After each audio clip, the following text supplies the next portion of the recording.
I think everyone gets a bit nervous on the big day. Richard Johnson the far side, Harry Senior, near side Edwardstone and Tom Cannon. Riding in the races is something that not many people get to experience. Edwardstone gets to within a neck, now he surges towards the near side and it is Edwardstone who wins.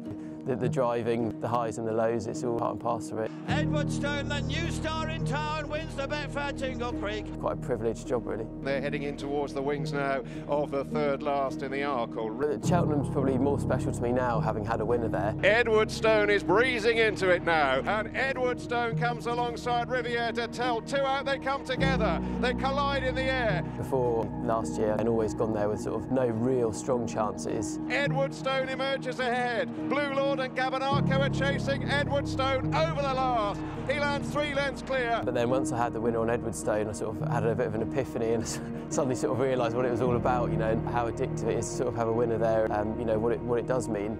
And it's Edwardstone halfway up the run-in, and he's beginning to power clear. You know, walking back down the walkway, you know, that was the first time sort of I experienced that, and it was a real buzz and something that you want to do again and again. It's Alan King and Tom Cannon in the Arkle. Edwardstone wins. And once I've done it, and I've seen what it's like, you can see why everyone does get as hyped about Cheltenham. You can see what it's all about now, and yeah, great to have another one if I could. I'm Tom Cannon, professional jump jockey and Bet Goodwin ambassador.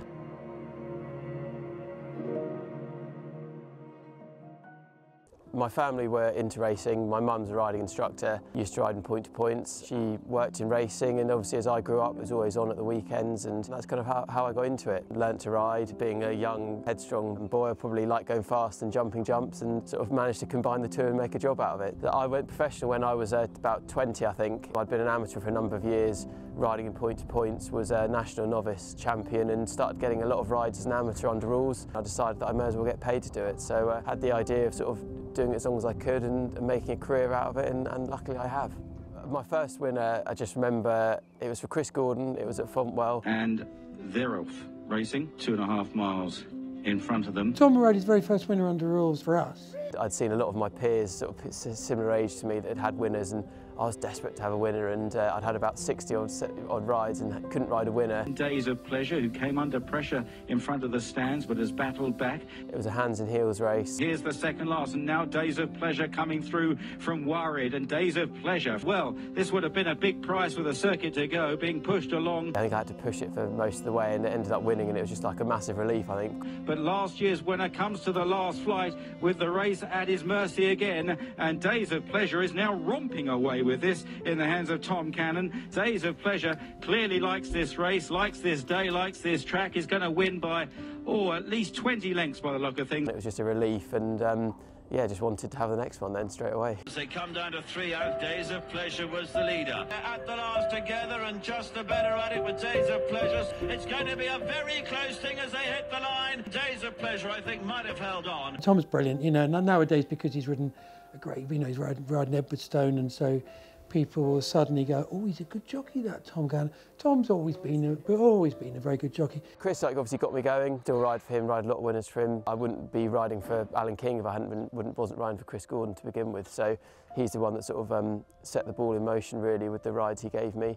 And it was through him that I got the connection with Alan King. And when Wayne Hutchinson retired, he slotted in as #1, and goodness me, off and on probably 5 or 6 years. Look, I've been delighted the way it's progressed, and to give him his first Grade 1 winners were very special. I mean, he's played a massive part. Obviously, you know, he gave me a chance, to come to a big yard, an established yard that that has had the big winners, which is something that I was aspiring to do, and the meeting I was aspiring to be at. The toughest part of being a jockey is probably the driving can be tough. Getting in the car and driving 3 or 4 hours a day, watching your weight. But again, when your weight's down, it's not as hard. And then probably just when things are going badly, really. Yeah, like it happens with any walk of life. Just happens a bit quicker in racing. That's all. And then the injuries are part and parcel of it. But you can be injured and still ride winners. So it's not the end of the world.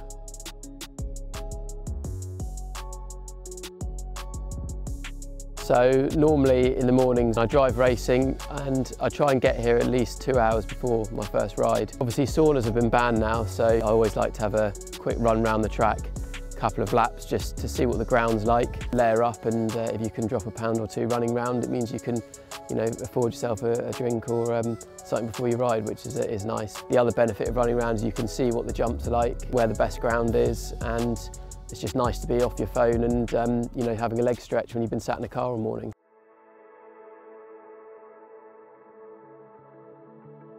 Lord Baddesley and Klitschko being my best rides today, hopefully. It'd be lovely if Klitschko could win in my first ride, and then that would put me into, you know, great frame of mind for Lord Baddesley. So could be a good day, could be a shocker.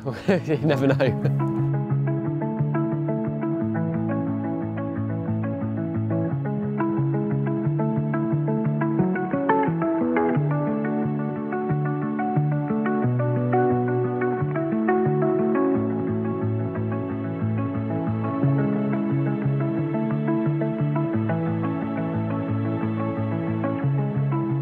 Racing net for this strong flavors catering maiden hurdle. Short run to the first fleet. Klitschko now right on the leader's heels. Jack Savage is in third place. This is two from the finish. Marduk and Klitschko pushing along to challenge.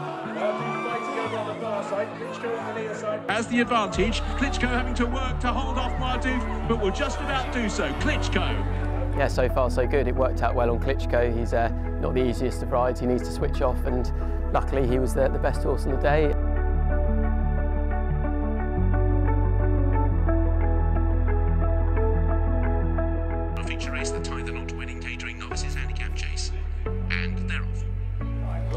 Jumping in previous races has been an asset. So far it's been out jumped by Lord Baddesley. Two from the finish. Lord Baddesley steadied into it. He's over. The gap is 5 to 6 lengths to Guido's Bond. But Lord Baddesley up the hill. Another feature race. Another win for Chris Gordon. 2 on the day for Tom Cannon. It doesn't always go that smoothly, but look, I had 2 good rides. Lord Baddesley, he was the best horse on the day. Got in front and got in a good rhythm, which is important around here. So that won in the race. My two main suppliers of ride. It was nice to keep both of them happy. So yeah.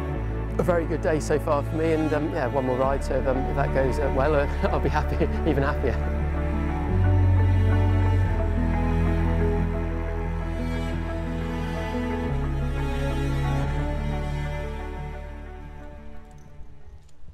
Tash, come up here behind Tom. Well, listen, I can get a buzz out of any winner, to be honest, but yeah, I suppose you get more keyed up for the big days, and I mean, Edwardstone, that was very special. Cheltenham last year, because we had been a few years without one, and you start missing them, you know. But equally, you know, you can go to one of the small tracks and win an ordinary race, and it can give you just a huge amount of satisfaction. And so yeah, this is Edwardstone. Obviously, he's well known now. He's a great horse. He's I've ridden him now for the last couple of years. He danced every dance really last year and sort of proved himself at the very top. And he started this year with a bang, winning the Tingle Creek. So yeah, all roads lead to Cheltenham now. Hopefully, he can shine there this year like he did last year. Edwardstone we've always thought was a good horse, and but it took a good few years to make him. He didn't win a bumper. He was second, I think, 3 times, and we got beat by a very good horse in Nicky's at Warwick one day.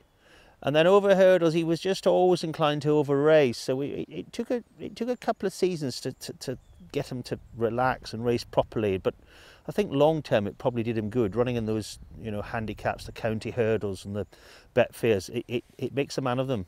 And I think we were sort of seeing the rewards of the patience the last couple of seasons now. So he'll probably score a couple of times, normally a bit close to the run. So the week before, he'll probably score a couple of times, maybe 2 weeks out, just have a little sighter over the fences. And then as far as his work goes, it's from now up until sort of a week or 2 before, he'll be upping the work. He just did 2 routine canters with me this morning, just sort of pipe openers. And then he'll obviously do bits of work sort of near the time. Last year, I had a winner here on my last ride before Cheltenham the next day. So obviously, you know, I went there full of confidence, and it's a sport that's all about momentum, you know, whether you're a jockey or a trainer or anything else, and you need to be having winners just to keep the ball rolling, and, you know, it's all about confidence. So any winner's good, and especially going into those big festivals in the spring, you know, if you can have winners at these smaller tracks leading up to them, it definitely put you in the right mindset anyway. Second last, Energumene jumping well in front, he landed 3 ahead. Second place is Energumene, trying to pick up Edwardstone coming with him. Best feeling in the world is jumping the last on a good stride, and then the worst feeling in the world is another horse coming past you and you think you've won the race. So Edwardstone emerges now as the danger.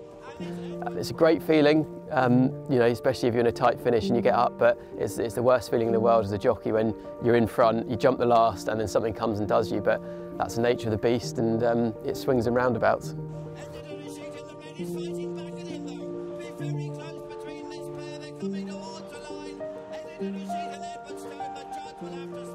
Photo finish, photo finish. You know, I must admit, when we jumped the last and went sort of half a length up, I thought that was it was all over. And unusual for him not to hit the line a bit harder than he did that day. And you know, I'm not taking anything away from Gary's horse, and what was it? Respect him greatly, but I'm not sure we were quite at our best then.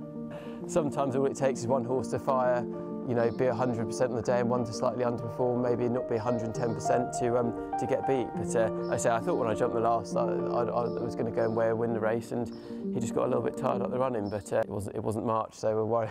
Hopefully there'll be a bit more to come in March. Edwardstone now is inching closer. It's a game of ups and downs. Once you're in a race, you're not worried about how big the jumps are. There's so much other things going on. The jumps are something for the horse to worry about, and not the jockey so much. Edwardstone is breezing into it now. He gets to the mare's quarters. I think everyone gets a bit nervous on the big day, but you could get nervous on the little days if it was if you were riding something that was, not great. And Edwardstone comes alongside Riviere to tell two out. They come together. They collide in the air. Edwardstone emerges ahead. You can ride a good jumper and you could ride them around with your eyes closed, and you could ride a bad jumper and you have to help them every step of the way, but some of it comes down to luck as well. You always see the worst fools really jump racing when the ground gets quicker, and probably over hurdles as well. Speed kills at the end of the day, and that's why jockeys, particularly jump jockeys, like soft ground, because it slows everything down a bit. Blue Lord and Arkle are chasing Edwardstone over the last, with springs at his heels. He lands 3 lengths clear. I think everyone has pressure on them and goes out with needs a little bit of pressure or nerves just to make them perform at their best. Edwardstone halfway up the run-in, and he's beginning to power clear of Arkle and Blue Lord. It's Alan King and Tom Cannon in the Arkle. Edwardstone wins. But yeah, for him to do it in a champion chase would be special. It was special last year, but I just think having known how hard it is to have one winner, to be able to do it again, it'd be amazing, and it'd mean just as much to me, and probably even a bit more, I'd say.